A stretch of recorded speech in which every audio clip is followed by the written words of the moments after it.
اختلاف ہو جائے تو کیا غلط ہو جاتا ہے. اور روزے میں فرض غسل کرنا چاہیے کہ نہیں. غسل تو فرض ہو گیا. اس کی صورت اس میں ایک سوال یہ ہے اگر روزے بند ہونے سے پہلے ہوا ہے اٹھا تو ٹائم ہے تو نہا لے, جیسے قبل تو غسل ہوتا ہے ہلا لے وغیرہ کر لے اور اگر نہیں دیکھتا ٹائم کب ہے تو نہا لوں گا تو اذان آ جائے گی تو وضو کر لے روزہ رکھے. اس کے بعد پھر وہ اٹھے نہائے مگر گھر آ کے نہیں کرنے ہوں گے تو زور سے ناک کو پانی نہیں دینا ہوگا وہ روزہ نہیں جائے گا. اس میں اس کو اجازت ہے. پھر جب وہ زور میں نماز پڑھے گا روزہ کھولے گا تو پھر وہ اس کا غسل بھی ہو جائے گا. وضو کرے گا تو ناک کا پانی ہو جائے گا. لہٰذا روزے کی صورت میں ناک پہ پانی چڑھانا ناجائز ہے جب روزہ ہو جائے گا.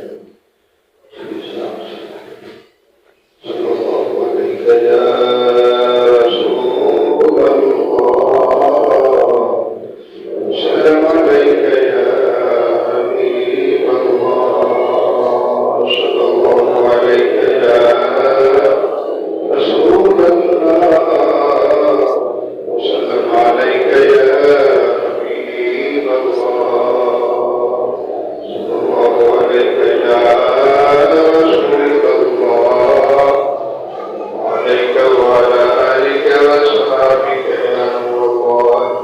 اللهم أنت السلام ومنك السلام وإليك يرجع السلام.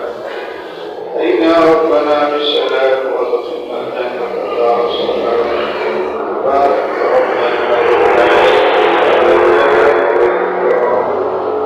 اللهم عافنا من كل بلاء الدنيا وعذاب الآخرة. إن الله وملائكته يصلون على النبي يا أيها الذين آمنوا صلوا عليه وسلموا تسليما. اللهم صل على سيدنا محمد وعلى آله وسلم